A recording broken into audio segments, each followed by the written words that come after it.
guys, welcome back to the channel. So I'm in DCS today. I'm in the A-18c Hornet, and this is the Rising Squall campaign. Basically, this is just my first impressions video. This is literally me jumping in here for the first time to give this a shot. And there's two versions that they give you. There's one, Rising Squall, and then there's Rising Squall No Super Carrier. So if you don't have the Super Carrier, you can use this version. However, to use Rising Squall, you have to have the Persian Gulf Map, and you have to have the A-18c. So those are your basic two prerequisites before buying this module. And I think the module is $19.99, so I think so far it is the most expensive module I've ever seen offered as a campaign for DCS World. So there is that. However, all the cool voiceovers and everything we've seen about it up to this point leads one to believe that it's going to be a pretty cool experience. So let's take a look. Alright, here we are at the first mission briefing. And this is Mission 0, Burning Babel. Insurgents are launching a large-scale attack on Area Alpha, attempting to stop Calcite and Uriel and Raphael co-founded cooperation from withdrawing the new Chunium processing prototype from Babel Tower. Man, this is totally like air combat with all the fictional names that you can't pronounce. And that's not a bad thing, I'm not complaining. Basically the objective. Oh, here's something different. Minimum knowledge you need to play this mission is using the HARM in TOO mode and the JSOW in TOO waypoint mode. Well, I guess I'm shit out of luck because I've never learned to use the HARM or the JSOW. I'm more of a dumb bombing guy in DCS when it comes to the Hornet. I do air-to-air stuff most of the time, other than, you know, I've done Mavericks, I've done dumb bombs, rockets, etc., but I never mess with the smart bombs too much. So this kind of bums me out a little bit because I was under the impression that this was going to be something that was easier than the average DCS campaign, yet packed full of atmosphere like you would find in air combat. Ace combat. Did I say air combat? So anyway, that's kind of a bummer, but I'm still going to jump in here because I want to see what the atmosphere is like. So let's jump in and see what it's actually like. Alright, here we are on the deck of the carrier in the A-18c Hornet, and this is on the Super Carrier. Let's see what this is all about.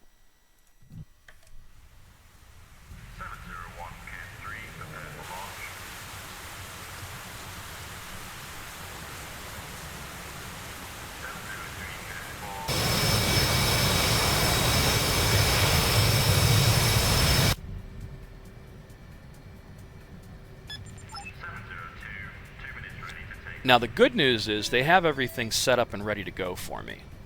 That I really freaking like. So now I have control. Waiting for these guys to tell me what to do here. Looks like this guy's ready to go. I'm going to throttle up.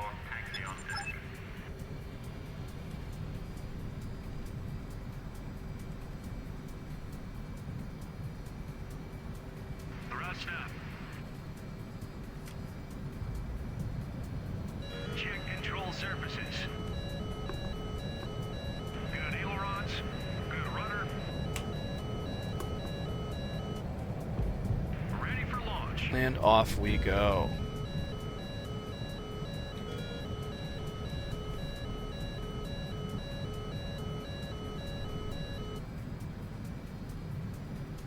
Okay, we're going to come down out of this afterburn. I'm trying to follow this F-18 in front of me. Now, it's been a minute since I've actually been in any planes in DCS other than the Tomcat. So I'm going to try to keep up with this guy and follow him in. This is Springfield 1 checking in. Cap is established. Angels 21. I mean, I know I'm not going to do much good on this mission because I have no idea how to use a HARM or a JSOW. MPL, DS3, your speed is too low. Increase your throttle. Be careful to stall. Now that's pretty cool. He could see what I'm doing, and he sees that I was going too slow. Now that's pretty cool. Insurgents are advancing quickly on Babel Tower. Desert. Raphael ground forces have established a line of defense along the river, and friendly amphibious forces are approaching Babel Tower to extract this prototype.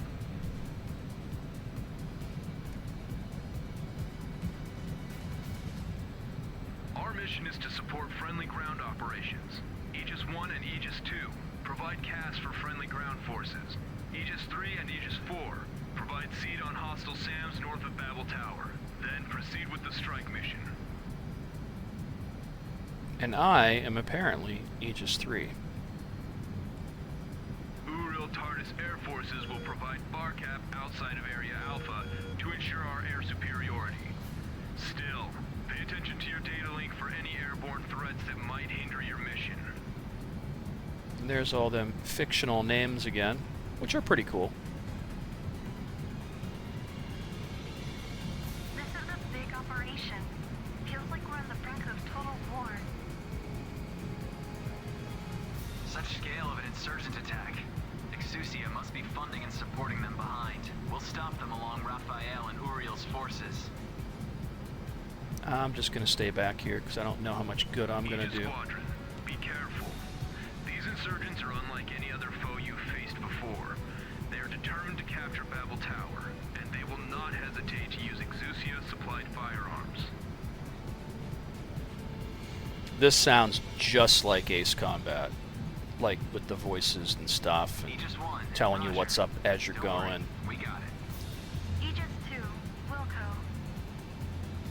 I think this is pretty awesome. Roger. Aegis 4, copy. Altitude. Altitude. I'm getting a little nervous in such a big operation.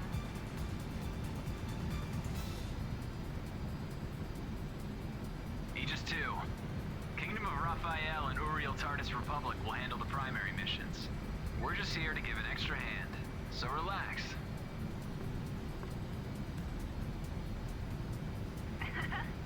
I know, I was just kidding. This prototype machine can stabilize Trinium 500 in its liquid state. Once it's put in mass production and put in use, Raphael and Uriel can transport Trinium using underground pipelines, which is even safer and much cheaper than air cargo. Then it also means less chaotic regions. Less insurgent activities.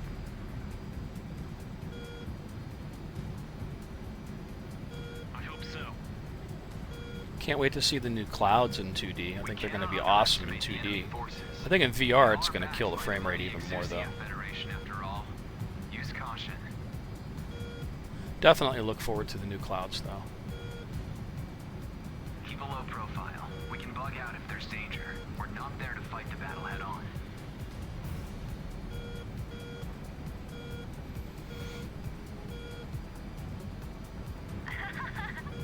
Take it easy.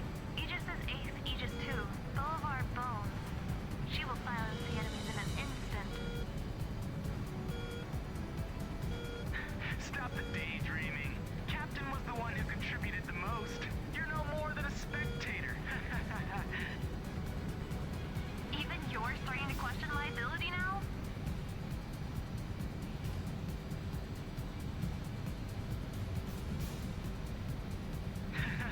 Just joking. Don't overthink it. Good boy. You may need a beating again. I'll deal with you when we RTB. Springfield, Sky Eye. A group of 3 enemy aircraft. Bra 140 for 30 miles. Angels 18, hot. Springfield, copy. Attention flight, bandits head on. 30 miles, Angels 12, combat spread. Enfield, Sky Eye. 2 groups of enemy aircraft. Bra 190 for 30 miles. Angels 20, hot. Enfield 1 copies. 3, 4. Turn heading 150. Intercept left bandits. I got the right one.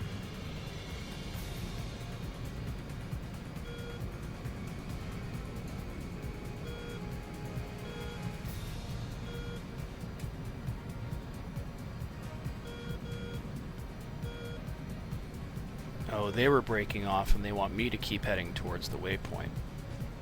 But I don't know how to use the harm or a JSOW. So I'm pretty useless in that role. We're almost on target. Yeah, you take care of that. Finally, we stepped into the door of war.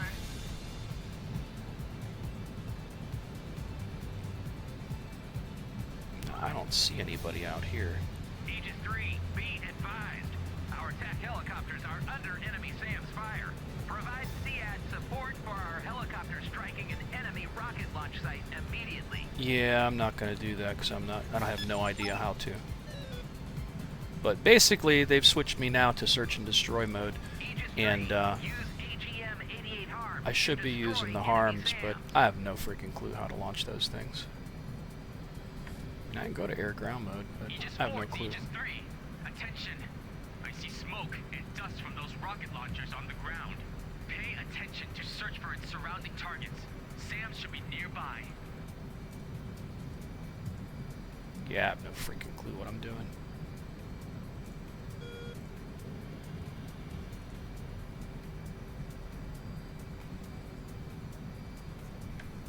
But the atmosphere is really cool, as you can see. And looks like I'm going to have to jump into a Chuck's Guide and figure out how to do the harm and JSOW stuff to get through this first mission. So if anything, I'm a little bummed out, because to start you off in the first mission, you have to know how to launch a harm and use a JSOW. So what I thought this was going to be was kind of a dumbed down version of DCS, so it's easier to play, you know, so you don't have to know all this stuff and jump in and just kill things and have some fun. And what I'm seeing is each mission is specifically designed to use specific stuff, and they are kind enough to tell you in the beginning what you need to do. But before you jump in here and before you can even enjoy this campaign, you really have to know how to do everything that they're going to do in the campaign. And I guess that goes for anything in DCS, but like I said, I kind of expected this to be a little bit different or easier than what it is in DCS already, because it really is a pain in the ass to learn every single thing there is. I ain't gonna lie. I'm not that guy that loves turning on the plane and starting it up and shutting it down. So I will say this, it was nice that they started the plane up for me and had it ready. But at the same time, I don't know, man. I don't think it was a good choice to, start the first mission off to, launch JSOWs and harms at stuff, because the average guy that has the F-18 that might just be new to the F-18 buys this campaign, thinks he's going to have a good time, and then now I've got an hour of required learning and reading a Chuck's Guide and watching some videos just to figure out how to launch a damn harm the right way. So that's the bummer part of it. The great part of it is the amazing atmosphere that they've created in this. All the radio chatter, the friendly banter back and forth between you and the wingman and other people in the flight, it's freaking awesome. And there's really nothing like this in DCS World at the moment. So I'm really loving this part of it, I just don't like that, the first mission is, harms and JSOW. Like, really, guys? What made you think of that? Because that was definitely not the first best choice. I would think jumping in here and taking out some bandits with some AMRAMs, or even getting up close and having some fun with some Sidewinders and the Hornet, a little bit of cap maybe, but not a seed mission right from the start, If this had the complexity of Ace Combat, then that wouldn't be a problem, but this is DCS. So, first impressions, I'm really impressed with the atmosphere and what they've done. The music is fantastic, the voice acting is top-notch, and the atmosphere that they've created is just so rich with life and believable. But, like I said, choosing the first mission to be a seed mission, I don't know. I don't think that was the best choice. But I'm going to jump in, I'm going to figure out how to do that, and I'll move on, and I'll get to the next missions, and we'll see what we have next. But so far, so good.